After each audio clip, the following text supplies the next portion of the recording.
afternoon, ladies and gentlemen. People have been wondering about. So today, I wanted us to talk about the school charges and the Ebola problem. But before we start, as we always do here, as is our culture, talk about Ebola and the problems Ebola has brought back to our communities. And as you all know, the President addressed the public recently, addressed the nation about Ebola. I believe that all our parents, all our students listened in and heard what the President had to say about Ebola. So generally speaking, Ebola has been addressed really. But for the schools, I thought I'd just also try to emphasize a few areas that are specific for education so that they don't think that we haven't given them sufficient information.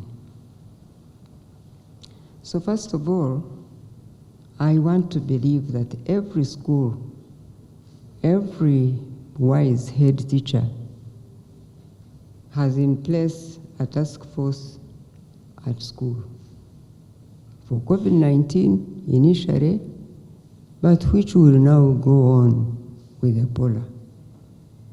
Or a focal person, at least, focal teacher who takes care of that problem, who makes sure that everything that we need to do is done.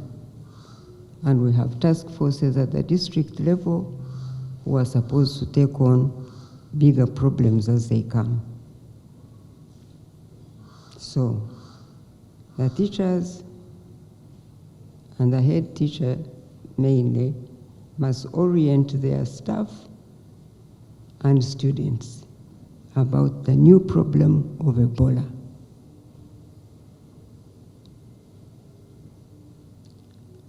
And I must also appeal to the parents, to our communities, to churches, to pray for our schools. We can do what is humanly possible, but God can do the impossible.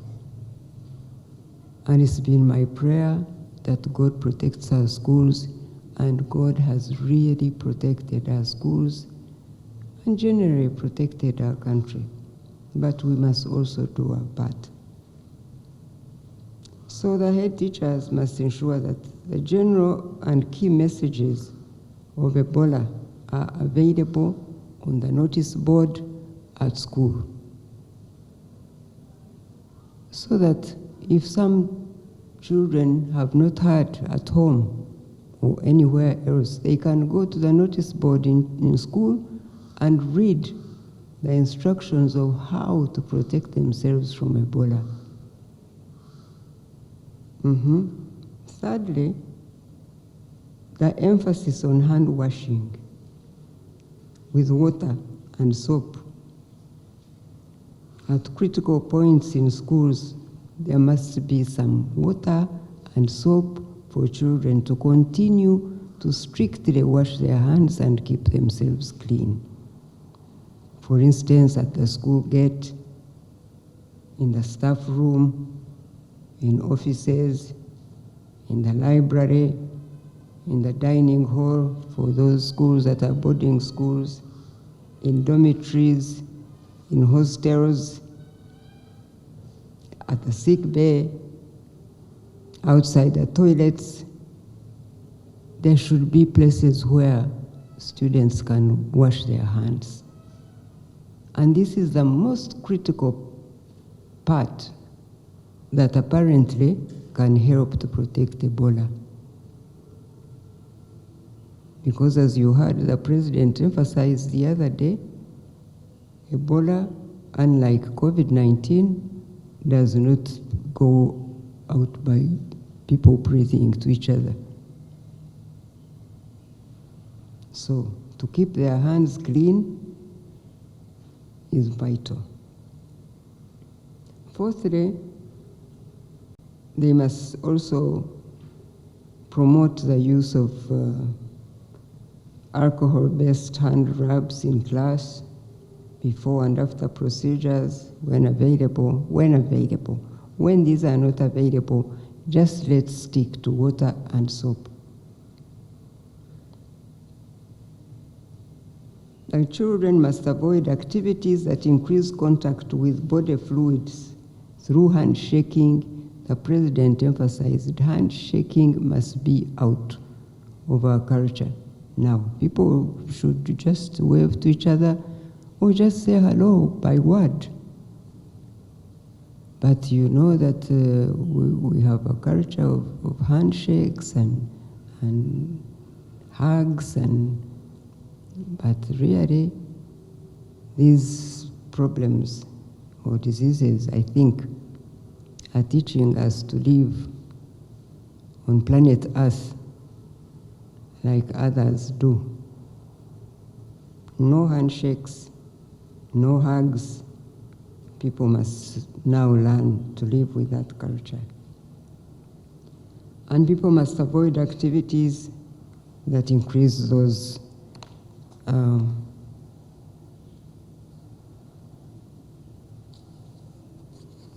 habits.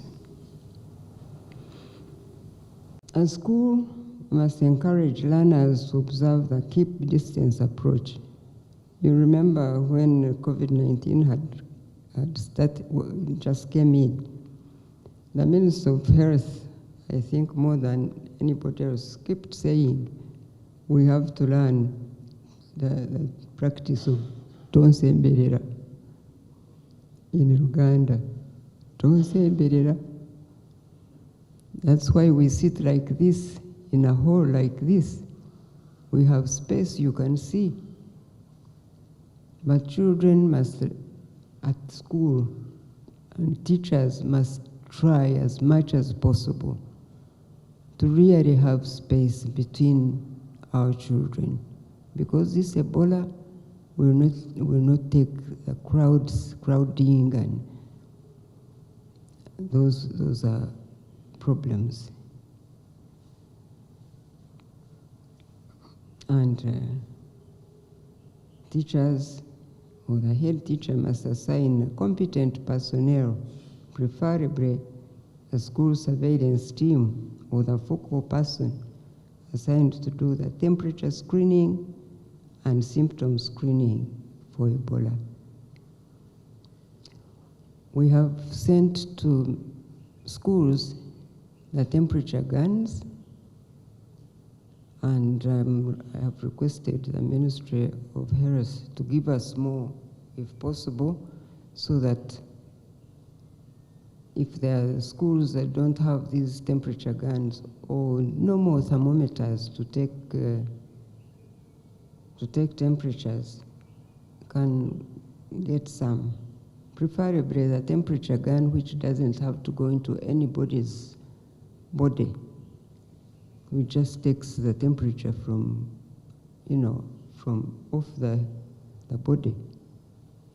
So we are trying to get those to see whether we can make available to more schools these temperature guns.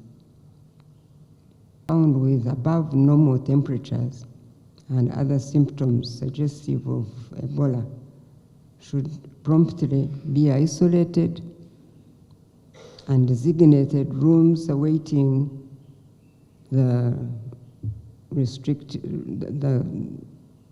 district task force to know what steps to take if this is a boarding school.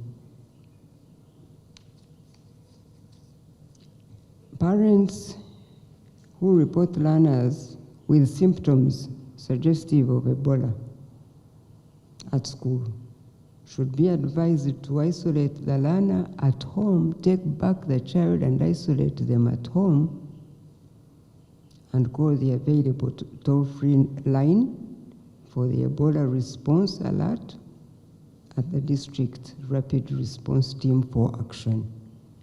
The Ministry of Health has made available and are working with districts for these rapid response teams at the district level. So if the parent has a child who shows signs of Ebola, if they are from day schools, they should keep the child at home and isolate them at home, then let the school know, and the school should immediately let the district team know to send a response team for action. The teachers must be strict about supervising learners to wash their hands before entering class every morning, every afternoon, after break. The teachers must mind this business and make sure they supervise the children. And also restrict community to access educational institutions as much as possible. The communities should not be accessing schools that much in this season. As much as possible, there should be restriction on that also for boarding schools especially, because day schools have to take the children back every day. The schools must have clean classrooms and must clean surfaces with water before application of prepared disinfectants within 24 hours of preparation. So school floors should be cleaned with water and if possible mixed with jik. I'm sure people know jik. If that can be mixed with water to clean the surface of the floors of classrooms, that should be done. At the end of the day, disinfect toilets, again, the door handles, the windows, window sills, the tables, the blackboard, and other surfaces using disinfectant. Ebola virus apparently can stay on a surface for 5 to 10 days.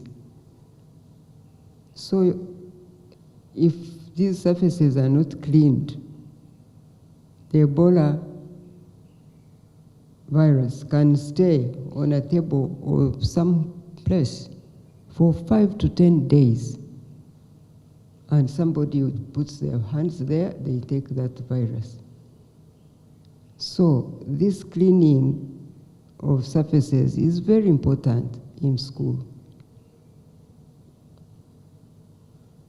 With water before application of freshly prepared disinfectants. Learning institutions must assign staff or focal person to assess for COVID-19 and Ebola and keep records of all learners and staff, their status of health, all the time. These are some of the SOPs I thought I would give you